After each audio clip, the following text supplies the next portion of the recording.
All hail the power of Jesus' name. Let angels prostrate fall. Bring forth the royal diadem and crown him Lord of all. Bring forth the royal diadem and crown him Lord of all.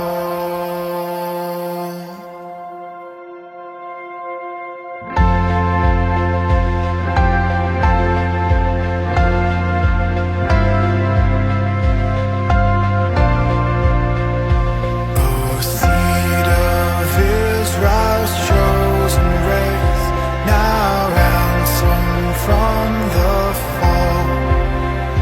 Hail him who saves you by his grace and crown him Lord of all.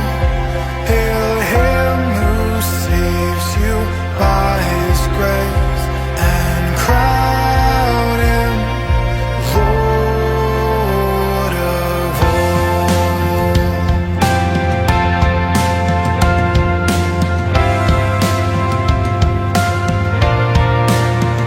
Sinners whose love can never forget the wormwood and the gall.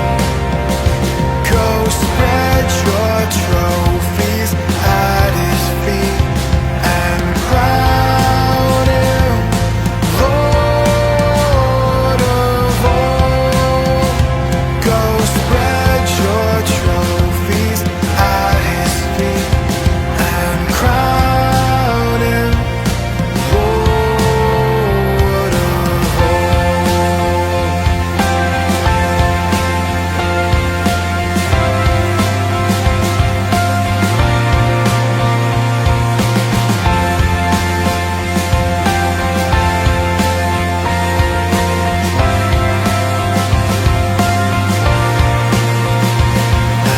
Every tribe and every tongue that bound creation's all, now shout in universal song, the crown is Lord of all.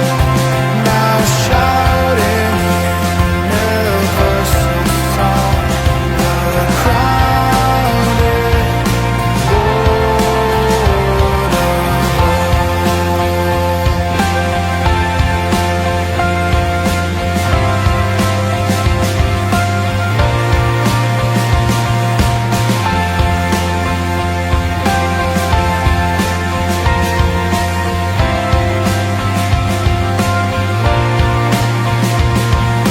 that with yonder sacred throng we at his feet may fall. We'll join the everlasting song and crown him Lord of all. We'll join the everlasting song and crown him Lord of all.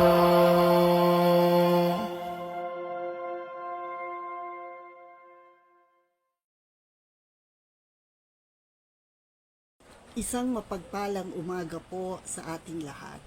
Natutuwa kami na kayo ay maayos na bumangon at sasamahan kami ngayong umaga sa ating pagbulay-bulay ng salita ng Diyos dito sa Online Prayer Covenant ng St. Paul United Methodist Church dito po sa Tondo, Manila. Sa umagang ito, samahan nyo kaming magbasa mula sa Aklat ni Juan, chapter 12, at tanging verses 4 to 8 ang aking babasahin sa New King James Version. Then said one of his disciples, Judas Iscariot, Simon's son, which should betray him, Why was not this ointment sold for 300 pence and given to the poor? This he said not that he cared for the poor, but because he was a thief and had the bag and bare what was put therein. Then Jesus said, Let her alone. Against the day of my burying hath she kept this. For the poor always ye have with you, but me you have not always. Pagpalain nawa tayo nga sa pagbasa ng salita. Sa linggo ito, ang ating pinagbulay-bulayan is about contradictions. When we think about our journey of faith, we sometimes have to ask, Lord, why do we go through these trials, these challenges? Bakit parang ang feeling ko, Lord, mas marami pa ang na-experience kong challenges, no? In this journey na inyong pinangako ay isang journey ng kasiyahan. But then we heard and I heard from someone said na paano natin malalaman ng mali kung hindi din natin ito ginawa at napagalitan o kung hindi naman nagdusan. No? Paano natin malalaman ang tama sa mali kung hindi natin ito naririnig sa iba o nakikita? And that is where contradictions happen. In this story about the oil, Judas, and Mary, kinontra ni Judas na bakit kailangan gumamit ng expensive oil sa paghugas ng paa ni Jesus. Sapagkat nakaugalian naman nga naman, lalo na sa mga Hudyo, ang gagamitin tubig. Pero bakit oil? Yung oil pa naman na yon na kapag pinagtinda nga naman, almost 300 pence, at yon ay mapupunta sa isang fund para sa discipleship. Pero alam man na ho natin sa kwento na kaya sinabi yon ni Judas, kasi siya ang in charge sa fund at kumukuha siya dito. Contradictions. A lot of us say but do not feel or have the heart for Jesus. A lot of us think that if we just go to church, yun na yun.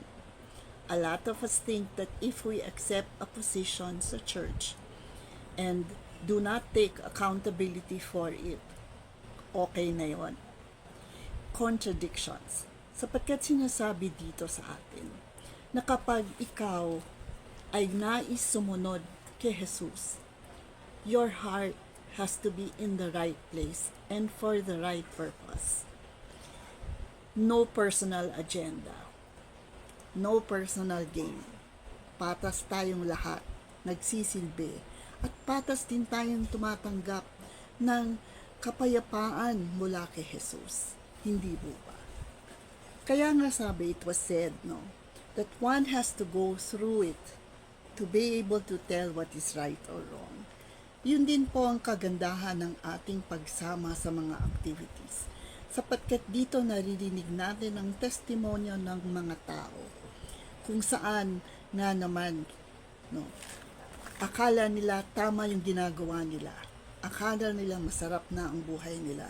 Hindi pa rin pala. Meron pa rin kulang, Bakit nga naman mayaman ka pero malungkot ang buhay mo? Pero bakit ang mahihirap kahit ba konti lang nakakain nila at hindi pa nga minsan ganun kasarap, masaya. Sapagkat iisa ang common factor sa lahat ng mga bagay kung saan ang kasayahan ang sentro. At yan ang si Jesus. At sabi nga din ni Jesus, maraming mangyayari sa mundo at you will experience it. Or it will happen to you or may not happen to you. But your time with me will always be precious, not just for you but for Him, and that He appreciates it much. Sabi nga nila, God loves a cheerful giver, but God also loves someone who loves Him back. Hindi ba tayo minsan nakakaramdam na sabi natin kaya hindi tayo napapala ng mga mabubuting bagay? Kasi nga sa ating kasalanan at hindi na tayo mahal ng Diyos. Pero kung hindi tayo mahal ng Diyos, bakit Sa kabila ng ating mga kakulangan sa Kanya, sa kabila ng ating hindi paggawa ng dapat gawin, napakabuti niya sa atin. Bumabangon tayo tuwing umaga. Nabibiyayaan tayo at nakakapagkumakain kahit paano. Nagagawa natin ang pwedeng gawin para ma-resolve ang isang problema. Kapag tayo ay lumilingon sa nangyari sa ating buhay, makikita natin ang contradictions. Pero makikita rin natin sa mga panahon kung saan nandun si Jesus sa buhay mo. Nandun na umiiyak ka pero kumakapit ka at malakas mong hinaharap ang nangyayaring trahedya sa buhay mo sapagkat alam mo kasama mo si Jesus dito. Masaya ka and dahil kasi kasama mo si Jesus, pero dapat din masaya ka kahit tumadaan ka sa problema. In this story, Judas was saying it right when he said, sana ginamit na lang yung pera for the ministry. Ganon tayo, di ba po? And yet, while we hear him right, ang heart niya is in knowing na sana mas rumami pa yung makukuripot ko, makukuha ko para sa akin. But Mary, who maybe cannot really afford the oil but saved enough for the oil, sapagkat gusto niya at one point in her life to serve the Lord. And anong sabi ng Diyos? Makakasama niyo kami, sila, sa maraming pagkakataon, pero ako hindi. Just as he is saying, join me, come with me, let me show you what true love is, and what following in my steps will become of you. There will be always contradictions. The journey of faith will not always be easy and happy. But each time we go through a trial or a challenge, we realize how strong we have become. Dati umiiyak tayo sa problema. Ngayon, iiyak pa rin pero hindi na ganon katagal. Wala nang masyadong tampuhan. Nakakapag-sorry tayo ng maayos. Nakikiharap tayo at tumitingin sa ibang tao na may paninindigan. Bakit? Sapagkat alam nating tama tayo. At pangalawa, dahil kasama natin si Jesus. God was showing us how to deal with problems. And how do we deal it if we don't go through it? But the best thing is, He is with us. Tayo manalangin. Nagpapasalamat kami, Panginoon, sa inyong pagpapala, sa inyong pagturo sa amin, Lord, ng tama at mali. Naway makita namin sa aming mga puso ang tamang gawain, Panginoon, at ang mga leksyon na itinuturo nyo sa bawat paghamon na hinaharap namin. At nagpapasalamat kami, Lord, na tinulungan nyo kaming makaraan sa bawat storm na hinarap namin. Lord, tunay nga pong napakabuti nyo. At ang pagmamahal na pinagkakaloob niyo sa amin ay hindi namin matumbasan. At nagpapasalamat kami na kahit sa kaunti namin nagagawa, nasasalita, nasa isip, Lord God, mahal niyo kami, tinatanggap niyo kami, at pinapatawad. God bless us all.